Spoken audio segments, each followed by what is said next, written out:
একটু 5 minute wait করার পরে জল দিতে হয়। ও জাস্ট এসছে, এখন ঘুরে ঘুরে দেখছে, এসি চলছে, রুম একদম কুল।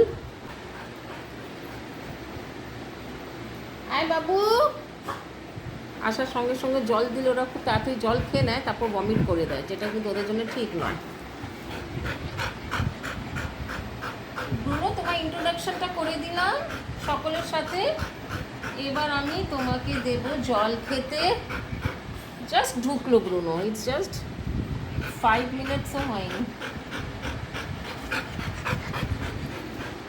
ব্রুনোর সাথে আরও আলাপ হবে, আরও ভিডিওস হবে। আগে আমি যাই ব্রুনোকে একটু জল দিই, বিকজ জাস্ট ও ট্রাভেল করে এসেছে।